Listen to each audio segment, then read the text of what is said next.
ఇప్పుడు ఇంకొక మాట చెబుతున్నాడు నారాయణదాస్ గారు. మనస్తత్వశాస్త్రం బాగా తెలిసినవాడు. మనిషి తప్పులు చేసే వయస్సు ఏమిటో చెబుతున్నాడండి. మనం జాగ్రత్తగా ఉండాల్సిన వయస్సే.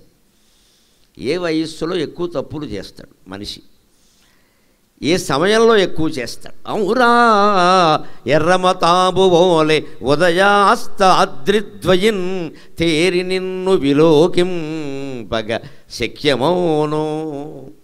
ఔరా ఎర్రమతాబు ఓలే ఉదయాస్తాద్రిద్వయిన్ తేరి నిన్ను విలోకింపగవచ్చు తక్కు నభమందుందోడ శక్యంబుగాదు వివేకింపగ బాల్య వార్ధకములెందును చల్లగా దోచి. వివేకింపగ బాల్య వార్ధకములెందును చల్లగా దోచి. ఈ భువి సంతాపము చేయలేనిది నిజంబో సూర్యనారాయణ. ఈ భువి సంతాపము చేయలేనిది నిజంబో సూర్యనారాయణ. కవి అంటే సూక్ష్మగ్రాహి అని అర్థం. మామూలుగా మనకు తోచని విషయాలు కవికి తెలుస్తాయి. మామూలుగా అయితే అందరికీ తెలియదు ఆ విషయం. ఆయన అందులో ఏదో గ్రహిస్తాడు వెంటనే. ఎక్కడ ఆ గ్రహణ శక్తి ఉన్నవాడిని కవి అంటారు. సంస్కృతంలో కాళిదాసుని దీపశిఖా కాళిదాసు అంటారు. ఆయన కుమార సంభవం, రఘువంశం, అభిజ్ఞాన శాకుంతలం లాంటి కావ్యాలు నాటకాలు రాశాడు. ఆయనకు బిరుదు ఉంది, దీపశిఖా కాళిదాసు అంటారు. ఎందుకంటారు? అజమహారాజు భార్య అంటే రాముడికి మామ అవుతుంది ఆవిడ. శ్రీరాముడికి మామ అవుతుంది. శ్రీరాముడు తండ్రి దశరథుడు, దశరథుని తల్లి ఇందుమతి. ఆ ఇందుమతీదేవి స్వయంవరాన్ని వర్ణిస్తాడు. ఆ స్వయంవరానికి రాజకుమారులంతా ఇలా కూర్చుంటారు కదా. ఈవిడ పెళ్లి కూతురు ఈ దండ పట్టుకుని ఉందుటి ఇలాగా. ఒక మనిషి దగ్గరికి వెళ్ళింది, ఒక రాజకుమారుల దగ్గరికి. వాడు మొహం వెలిగింది 1000 క్యాండిల్ బల్బులాగా, నన్ను చేసుకుంటుందేమో అని. నీ మొహం నీకు నేనే తక్కువ అన్నట్టుగా ఆ అమ్మాయి ముందుకు వెళ్ళిపోయింది. వెంటనే వీడు మొహం ఆరిపోయిందిట, ఆ పక్కవాడు మొహం వెలిగిందిట. ఇది ఎలా ఉంది అంటే సంచారిణీ దీపశిఖేవరాత్రౌ అంటాడు. విచిత్రమైన ఉపమానం. యావత్ ప్రపంచ సాహిత్యంలో మరెవ్వరూ పెళ్లి కూతురికి ఇంత అందమైన ఉపమానం వాడలేదు. ఈ ఉపమానం కారణంగా కాళిదాసుని దీపశిఖా కాళిదాసు అన్నారు. సంచారిణి దీపశిఖ. అప్పట్లో ఈ రాజభవనాల్లో ఏం జరిగేదంటే అట్టాలకం అనేవారు. ఒక 100 గదులు వరుసగా ఉండేవి. వాళ్ళకి ఇటో 50 ఇటో 50 గదులు. ఎందుకంటే రాజబంధువులు ఎంతమంది ఉంటారు, వాళ్ళందరూ వచ్చి ఉంటూ ఉంటారు కదా. ఒక్కొక్కళ్ళు శుభ్రంగా తెరగా వస్తుంటే తినడానికే వారం రోజులు 10 రోజులు నెలల పాటు ఉంటారు. మళ్ళీ వీళ్ళకి అప్పట్లో కరెంటు దీపాలు లేవు. ఈ నూనె దీపాలు ప్రతి గదిలోనూ పెట్టాలంటే కష్టం. అందుకని ఏం చేసేవారంటే ఓ 2 పరిచారికలను పెట్టేవారు. రాత్రి ఆవిడ పళ్ళెంలో ఇలా దీపం పెట్టి అందులో ప్రమిద పెట్టి పట్టుకునేది. ఓ గది ముందుకు వెళ్ళేది, అప్పుడు ఆ గది వెలిగేది. ఆ గది తర్వాత ఇంకో గది దగ్గరికి వెళ్ళేది, అప్పుడు ఆ గది వెలిగేది. సాధారణంగా మనుషులు ఉన్న గదుల్లో కాదు ఇది. కాస్త ఖాళీగా ఉన్నవి ఎక్కువగా ఉన్న చోట సంచారం లేకపోతే దొంగలు వస్తారని అలా చేసేవారు. పెద్ద అవసరం. మనుషులు ఉంటారు, అక్కడే దీపం పెడతారు. ఇలాగ గది ముందుకు దీపం పట్టుకుని వెళ్ళిందిట. ఆ గది గుమ్మం వెలిగిందిట. ఆ గది దాటి ముందుకెళ్ళగానే ఈ గది గుమ్మం ఆరిపోయి అవతల గది గుమ్మం వెలిగిందిట. అలాగే సంచరించేటువంటి దీపశిఖలాగా ఈ ఇందుమతీదేవి వెడుతుంటే ఏ రాజకుమారుడు దగ్గర ఆగిందో ఆ రాజకుమారుడు ముఖం వెలిగింది. వాడిని దాటగానే వీడి ముఖం ఆరింది, వాడి ముఖం వెలిగింది. మొత్తం మీద ఎవరి ముఖం వెలిగింది అంటే అజమహారాజు ముఖం వెలిగింది. ఆయన్ని పెళ్లి చేసుకుంది. అలాగే ఉపమానం చెబుతాడు, దీపశిఖ అంటారు. కవి అంత సూక్ష్మంగా ఆలోచిస్తాడు. ఇక్కడ ఈయన ఎలా ఆలోచిస్తున్నాడంటే సూర్యుడి గురించి. సూర్యుడిని ఎప్పుడు చూడగలుగుతున్నామో ఆలోచించండి, ఎప్పుడు చూడలేకపోతున్నామో ఆలోచించండి.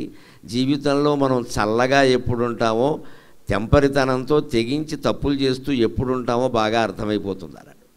ఔరా ఎర్రమతాబువోలే ఉదయాస్తాద్రిద్వయం తేరి నిన్ను విలోకింపగవచ్చు. సూర్యుడిని 2 సందర్భాల్లో మనం బాగా చూడొచ్చు. ఒకటి ఉదయం, 2 అస్తమయం. అందులో ఉదయకాంతిని ఎక్కువసేపు చూడకూడదంటారు. సాయంత్రం కాంతి, సాయంత్రం సూర్యకాంతి, హోమాగ్ని, యజ్ఞం చేస్తూ ఉంటే ఉండే అగ్ని, ఇవన్నీ పవిత్రం అంటారు. ఉదయకాలపు సూర్యుడిని ఎక్కువసేపు చూడకూడదు. నడిచేవాళ్ళు కూడా నడవాలి, అంతేగాని సూర్యుడిని అస్తమానం చూడకూడదు. ఊరికే ఆ వెలుతురు కనపడుతూ ఉంటుంది, వెలుతురులో నడవాలంతే. అదే సాయంకాలపు సూర్యుడైతే మనం చూస్తూ నడిచినా కూడా ఇబ్బంది లేదు. క్రమంగా తగ్గుతూ ఉంటుంది ఆ కాంతి, మన కళ్ళకి ఇబ్బంది పెట్టదు. ఉదయకాంతి క్రమంగా పెరుగుతుంది, అది కొంచెం ఇబ్బంది పెడుతుంది. అలాగే యజ్ఞం చేస్తూ ఉంటే యజ్ఞధూమం ఎప్పుడూ మంచిది. అలాగే ఏదైనా పొరపాటున మనం వెళ్ళే దారిలో కనుక శ్మశానం ఉందనుకోండి, అక్కడ ఏదైనా శవదహనం జరుగుతుంది అనుకోండి, ఆ పొగ ఆగ్రహించడం మంచిది కాదు. అందుకని కొన్ని ఏది మంచిది ఆరోగ్యానికి, ఏది మంచిది కాదు అన్నట్టుగా కొన్ని చెబుతారు. అలాగే సూర్యుడిని ఎప్పుడు మనం బాగా చూడగలమంటే సూర్యోదయం సూర్యాస్తమయం, అంతే కదా. అంటే సూర్యుడు కూడా ఒక మనిషి అనుకోండి, కవి గారి ఉద్దేశం అది. ఆయన సూర్యోదయం అంటే బాల్యం, అంతే కదా, అప్పుడే పుట్టాడు కదా. సూర్యాస్తమయం అంటే వార్ధక్యం. ఔరా ఎర్రమతాబువోలే ఉదయాస్తాద్రిద్వయం తేరి నిన్ను విలోకింపగవచ్చు. నువ్వు ఉదయించినప్పుడు నిన్ను బాగా చూడగలమయ్యా, అస్తమించేటప్పుడు కూడా చూడగలమయ్యా. తక్కు నభమందు చూడ శక్యంబుగాదు. నడినెత్తిన మధ్యాహ్నం ఆకాశంలో ప్రకాశిస్తుంటే సూర్యుడిని చూడలేం కదా. మానవ జీవితం కూడా అంతేట. వివేకింపగా బాల్యవార్ధకములెందు చల్లగా దోచి ఈ భువి సంతాపము చేయలేనిది నిజంబో సూర్యనారాయణ. మనిషి ఎప్పుడు తిన్నగా ఉంటాడంటే బాల్యంలో తిన్నగా ఉంటాడట, ముసలాడు అయ్యాక తిన్నగా ఉంటాడట, వేసే వ్యధవేషాలన్నీ మధ్యలోనే వేస్తాడట. అది లెక్క.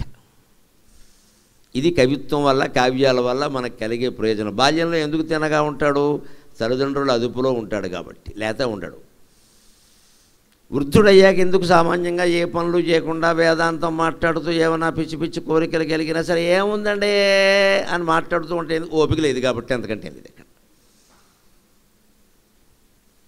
ఒప్పుకుంటే ఇంకా ఏదైనా సంపాదించడానికి దానికి అన్నిటికీ సిద్ధమే. ఇంకా ఓపిక లేదు కాబట్టి చాలండి సంపాదించాం. ఈ మాట వయస్సులో ఉన్నవాడు అనడు, ముసలాడు అంటాడు, సంపాదించలేడు కాబట్టి. ధాతుషు క్షీయమాణేషు శమః కస్య నజాయతే అంటారు. వృద్ధులకు ఎందుకు కోపం రాదు అంటే, కోపం వస్తే వాడికే బీపీ వస్తుంది, అందుకే రాదు, అంతకంటే ఏం లేదన్నాడు. కోపాన్ని వాడు జయించినట్టు ఏం కాదు అక్కడ.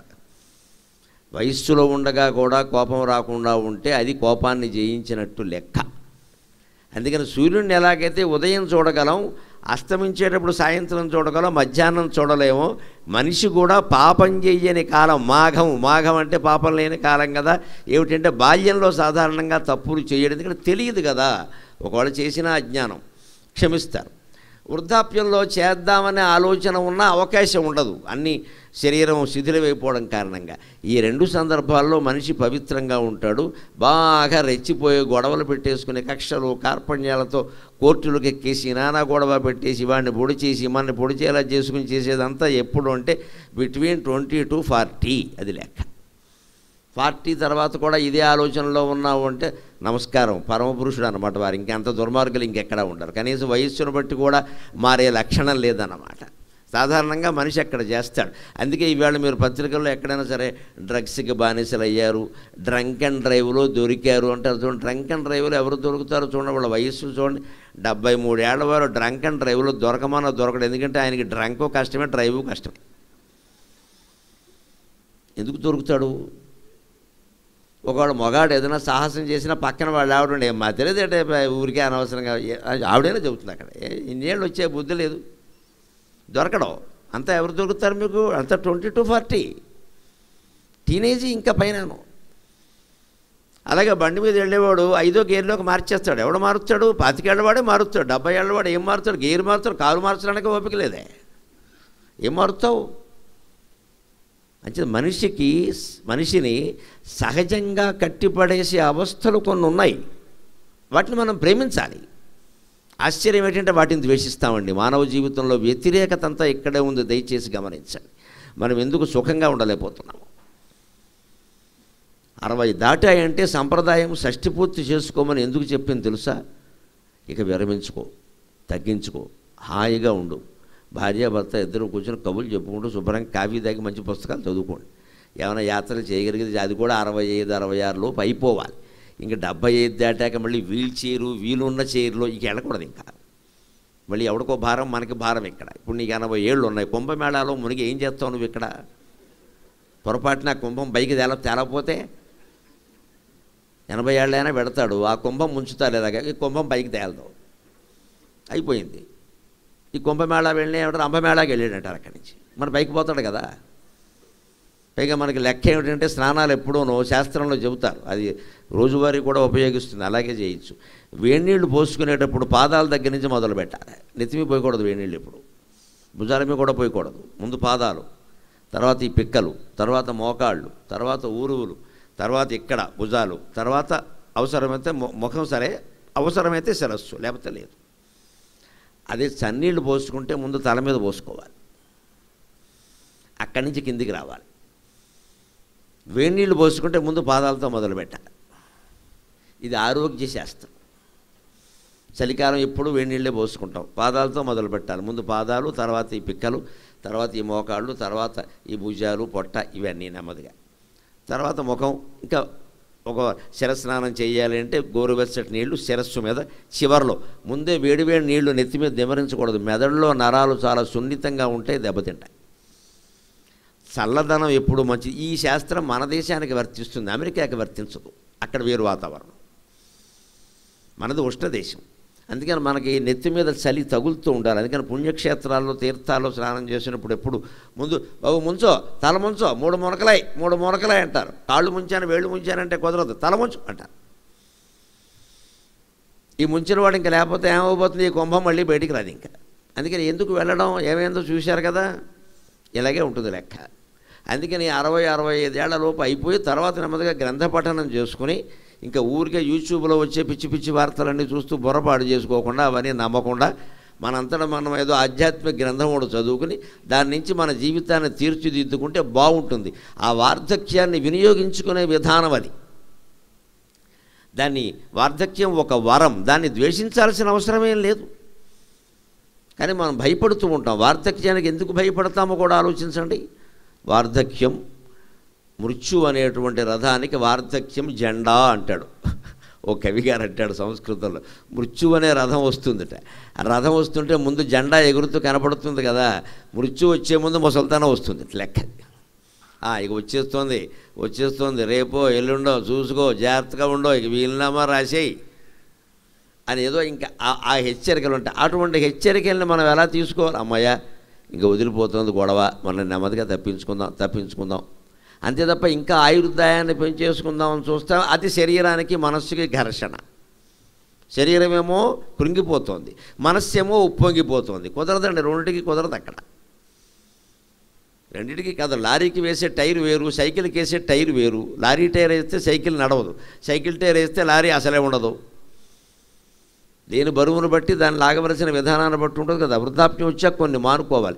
అందుకే చెబుతున్నాడు, మనిషి వృద్ధాప్యంలోనూ బాల్యంలోనూ చల్లగా ఉంటాడు, భూమండలం మీద ఎవరికీ సంతాపం చేయలేడు. ఇది మనం సూర్యనారాయణమూర్తి నుంచి నేర్చుకునేటువంటి వ్యవహారం అన్నారు. ఇక్కడ ఈ బాల్యం, వృద్ధాప్యం, సరే వృద్ధాప్యం అక్కడ పెట్టిన, బాల్యంలో కూడా మనుషులు తిన్నగా ఉండాలి అంటే తల్లిదండ్రులు చాలా జాగ్రత్తగా ఉండాలి. మన ధర్మశాస్త్రం చాలా స్పష్టంగా చెబుతోంది ఒక మాట. 10 ఏళ్ల లోపు పిల్లలు చేసిన పుణ్యము పాపము కూడా తల్లిదండ్రులకే చెందుతాయి, వాళ్ళకి చెందవు. ముఖ్యంగా పాపం.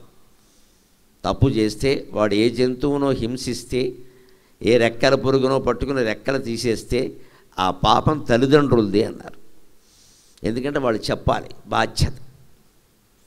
అలాగే ఈ పిల్లలు కూడా కాస్త వయస్సు వస్తున్న కొద్దీ యవ్వనంలో ఉన్నప్పుడు తల్లిదండ్రులను గౌరవించాలి. దాని గురించి పాండవ జననం అనే నాటకంలో తిరుపతి వెంకట కవులు చెబుతారు చాలా చక్కని మాట. పితృదేవోభవయటంచు వేదము పలుకున్ వ్రతములు జపములు తపములు, వ్రతములు జపములు తపములు పితృసేవకులొచ్చు తనదు పెంపునకెల్లన్ గతి తండ్రియే కావుననే పితృదేవోభవయటంచు వేదము పలుకున్ అని తిరుపతి వెంకట కవులు చెబుతారు పద్యాన్ని. పితృదేవోభవ, తండ్రిని ఆరాధించు, తల్లిని ఆరాధించు, వాళ్ళు చెప్పినట్టు విను. ఈయన ఎందుకు చెబుతారు అంటే, చాలామంది మనకి భక్తి మార్గంలో ఉన్నవాళ్ళు తల్లిదండ్రులను సరిగ్గా చూడరు. కొంతమంది పూజలు మాత్రం బాగా చేస్తారు. మేము కాశీ వెళ్ళాం, రామేశ్వరం వెళ్ళాం, ఈ నీళ్ళు అక్కడ పోసాం, ఆ నీళ్ళు ఇక్కడ పోసాం. తండ్రికి ఎంత కాఫీ పోయాడు వీడు, నీళ్ళు మాత్రం అటు ఇటు పోతాడు మొత్తం. అత్తగారు ఏమైపోయిందో మనకు అనవసరం, ఆవిడ ప్రథమ శత్రువు.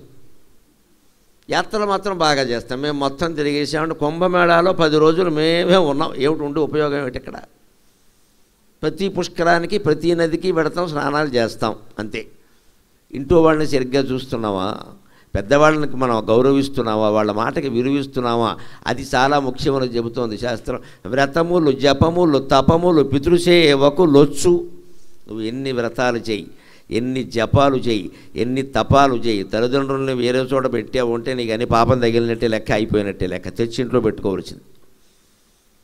ఎవ్వరికి ఇవాళ చూడగలిగిన వాళ్ళకి ఇల్లు తక్కువ లేదు. డూప్లెక్స్, ట్రిప్లెక్స్, ఫోర్ప్లెక్స్, కాంప్లెక్స్లు కూడా ఉన్నాయి. ఇంకా ఇది చాలక మళ్ళీ ఇక్కడ కంటే ఇక్కడ ఏదో బాగుంది అనగా అక్కడికి వెళ్ళిపోతాం మొత్తం. ఇది అమ్మేసి ఇది 2 కోట్లు, అది 4 కోట్లు. ఈఎంఐలు బాగా లోకుగా ఉన్నాయి, శుభ్రంగా పెట్టేయడమే ముందు నుంచి. ఇంత చేస్తే ఈ మొత్తం 4 పడక గదులు ఉండే ఇంట్లో ఎవరు ఉంటారంటే లింగు లీటుగో అని ఇద్దరు ఉంటారు. ఇద్దరు దెబ్బలాడుకుంటూ ఉంటారు. పెద్దవాళ్ళేమో ఓల్డేజ్ హోమ్లో ఉంటారు, అత్త పల్లెటూళ్ళలో ఉంటారు వ్యవసాయాలు చూసుకుంటూ. పిల్లలేమో హాస్టల్లో ఉంటారు. వీళ్ళిద్దరూ లింగు లీటుకు, వీళ్ళిద్దరూ దెబ్బలాడుకుంటూ ఉంటారు. దీనికోసం 4 బాత్రూములు ఎందుకు పని లేక? అంత అవసరం ఉందా మనకి? 4 బెడ్రూములు అన్నీ పక్కలు వేసేసి ఆసుపత్రుల్లో పక్కల్లాగే.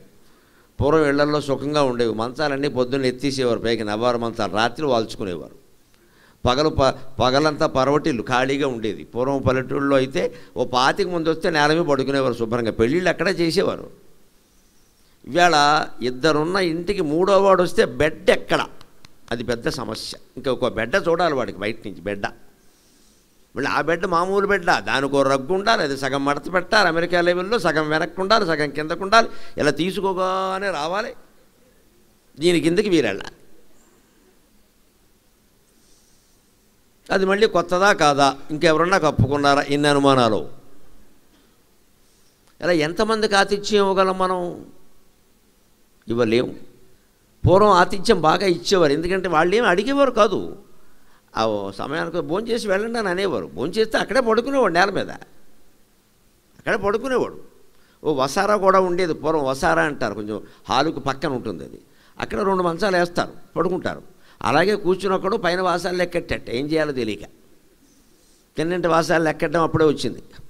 తినేసి పడుకున్నాడు, 4 మంచం వేశారు. కూర్చుని ఆ ఖాళీగానే ఉన్నాం కదా, 1 2 3 6 7 9 10 ఏదో 12 ఏదో కనపడ్డాయి. అక్కడి నుంచి మునసబు గారి దగ్గరికి వెళ్ళి కేసు ఎట్టేట, ఆ ఇల్లు నాదే అని.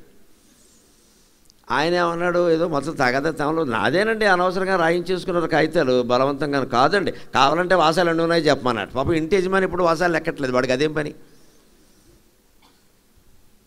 ఇంట్లో ఉన్నవాడు వాసాలు లెక్కెట్టుకుంటాడా? వాడు ఎప్పుడు లెక్కపట్లే. వీడికి పని వెళ్ళాక లెక్కట్టే. 12 ఉన్నాయి కావాలంటే అన్నాడు. పాపం ఇంటి యజమాని వెర్రిమోహం వేసాడు, నేను ఎప్పుడు లెక్కట్లే అని.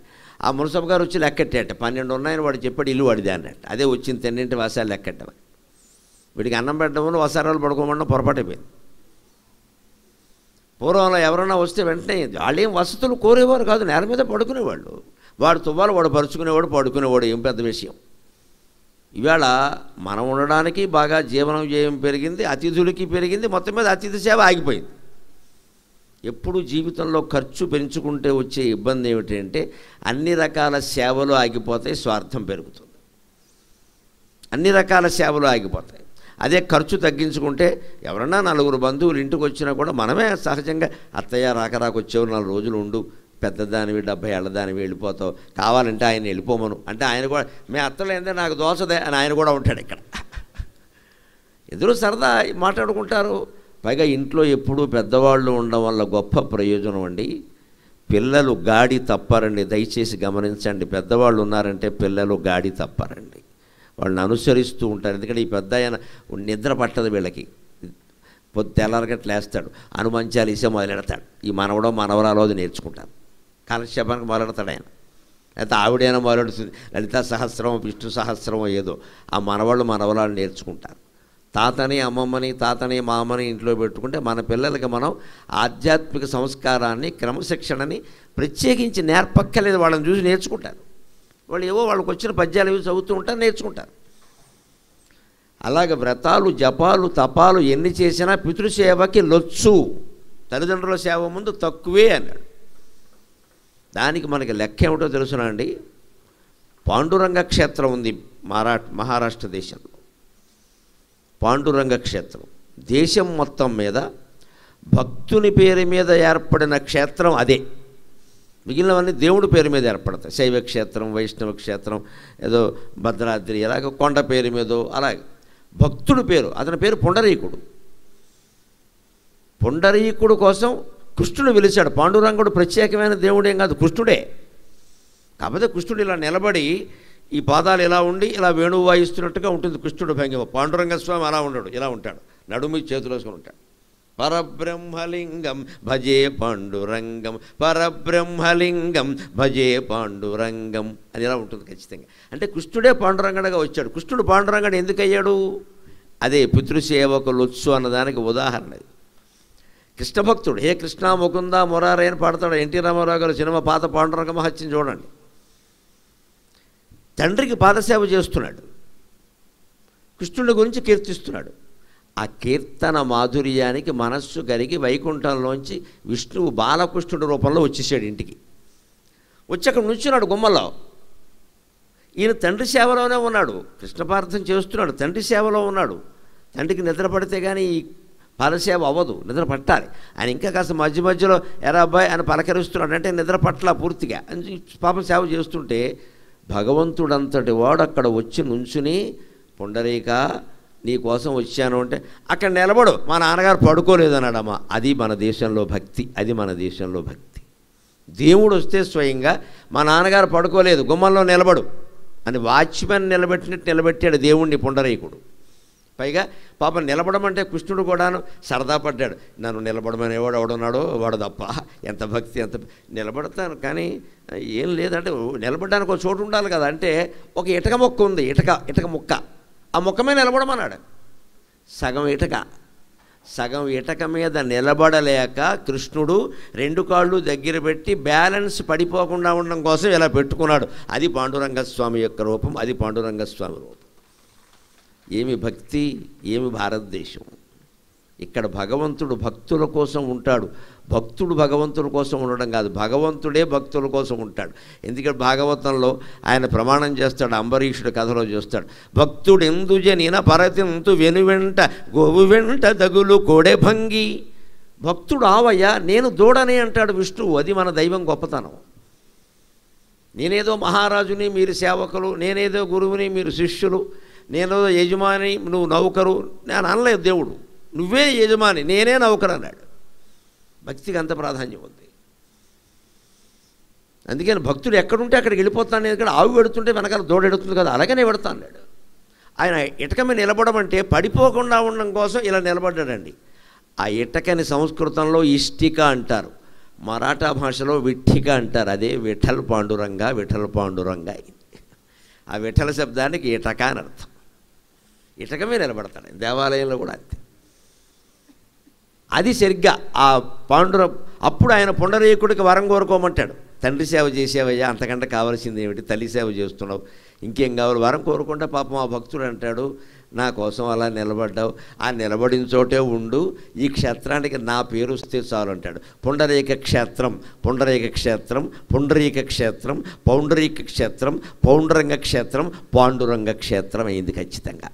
భక్తుడి పేరు మీద ఏర్పడింది. లేకపోతే పాండురంగ అనే శబ్దానికి వ్యుత్పత్తి చెప్పడం కష్టం. కృష్ణుడు నల్లగా ఉంటాడు, పాండురంగ అంటే తెల్లగా ఉండాలి. పాండుర అంగ, పాండురం అంటే తెలుపు, పాండురంగ అనకూడదు, పాండురాంగ అనాలి. వ్యాకరణం ప్రకారం కుదరదు, వ్యాకరణంతో సంబంధం లేదు. భక్తుడు కోరిక తీర్చడానికి పదం పుట్టింది. అది మనకి ప్రత్యక్ష ఉదాహరణలు ఉన్నాయి. తల్లిదండ్రుల సేవ ఎంత గొప్పది అంటే, నువ్వు ఎన్ని తీర్థాలు చేయి, జపాలు చేయి, హోమాలు చేయి, ఏం చేయి, వాటికంటే ముందు తల్లిదండ్రుల సేవ ముఖ్యం. పితృసేవో భవ యటంచు వేదము పలుకున్. అందుకే వేదం పితృదేవో భవ అంటుంది అన్నారు. తనదు పెంపునకెల్లన్ గతి తండ్రియే. తండ్రి అంటే ఒక తండ్రిగా చెబుతున్నానమ్మా. తండ్రి అంటే ఏమిటో తెలుసా? తల్లి ప్రేమ పైకి కనపడుతుంది, తండ్రి ప్రేమ కనపడదు, లోపల గుండెల్లో గుంభరంగా ఉంటుంది. పైకి చెప్పడం. అమ్మాయి అత్తారింటికి ఎడుతుంది అనుకోండి, ఆడపిల్ల తల్లి బోరుని పైకి ఏడుస్తుంది. ఇప్పుడు సరే వీడియో కోసం ఏడుస్తున్నారు, అది వేరే విషయం. ఒకవేళ ఏడు పడకపోతే మళ్ళీ వాడిని వీడియో తీయమని మళ్ళీ ఏడుస్తారు. అప్పగింతలు సరిగ్గా పడ్డం అంటే వీడియో అది. అంతేకాని పిల్ల వెళ్ళిపోతుందనే కంగారు లేదు, అది వేరే విషయం. తండ్రి ఉంటాడు, గమనించండి. ఈవేళ తక్కువ నిజానికి ఆ మమకారాల అనుబంధాల దూరమై మనం హడావుల్లో పడిపోతున్నాం. పెళ్ళిళ్ళలో కూడా హడావుల్లో ఈ పని అయిపోయిందా లేదా, ఆ పని అయిపోయిందా లేదా, అంతే. అది ఆత్మీయంగా జరిగిందా లేదా అని ఆలోచించట్లా. లేకపోతే మా చిన్నతనంలో చూసేవాళ్ళం అప్పగింతల దృశ్యం తట్టుకోవడం కష్టం అండి. నా వయసు ఉన్న వాళ్ళందరికీ తెలుసు, తట్టుకోవడం కష్టం. అది అందరికీ కళ్ళు నిండిపోయేవి నీళ్లతోటి. పై చొక్కా తడిసిపోయేది మొగాడికి కూడా. ఆడపిల్ల తల్లి బహిరంగంగానే పైకి అమ్మ అమ్మ ఏదో ఒక గారాభంగా పెంచామమ్మా, అమ్మ నువ్వే తల్లి అమ్మ అని అత్తగారు వియ్యపురాలు చేతులు పట్టుకుని నువ్వే తల్లి తండ్రి అమ్మ జాగ్రత్త చూసుకో, మాకు మాత్రం ఆడపిల్ల లేరేమిటి అనేది ఆవిడ. ఈ మమకారం, ఈ తండ్రి ఉంటాడే ఈయన ఇల్లు బంగారంగా నేను పక్కకి వెళ్ళిపోతానండి, ఈ కొంగు తీసుకుని ఇలా అనుకుంటూ ఉంటాడు. పైకి ఏడవలేడు, మొగాడు ఏడుస్తున్నాడు అంటారు. మొగాడికి ఇదో కర్మ, ఏడ్చే హక్కు కూడా మాకు లేదు. ఆడాళ్ళు ఏడుపు నమ్ముతారు, మొగాడు ఎంత ఏడ్చినా నమ్మడు, చేతకారవాడు అంటారు. ఆడాళ్ళు ఏడిస్తే దొంగ ఏడిపోయినా నమ్మేస్తారు. అందుకని మొగాడికి ఏడవడానికి పక్కకి వెళ్ళిపోతాడు. వెళ్ళిపోయి మా అమ్మాయి, ఎందుకంటే ఒక్కోసారి ఒక వయస్సు వచ్చాక తండ్రి పరిస్థితి ఎలా ఉంటుందంటే భార్యతో చెప్పలేని కూతురుకు చెప్తాడు చనువు. ఇప్పుడు ఈయనకు షుగర్ ఉందండి, ఏదో స్వీట్ తినాలని ఉంది, భార్యకి చెప్తే తినకూడదని డాక్టర్ గారు చెప్పారా అంటుంది. అమ్మాయిని పిలిచాము, పర్లేదు నాన్న నేను తెస్తానులే అంటుంది. ప్రేమ అంతే, నేను తెస్తానులే, అమ్మకి చెప్పకుండా తెచ్చేయంటాడు, తెచ్చేస్తుంది. ఆ కూతురికి తండ్రికి ఉండే అనుబంధం అది. అంచేతను తండ్రి ప్రేమ పైకి కనపడదండి. తనదు పెంపునకెళ్ళని గతి తండ్రి.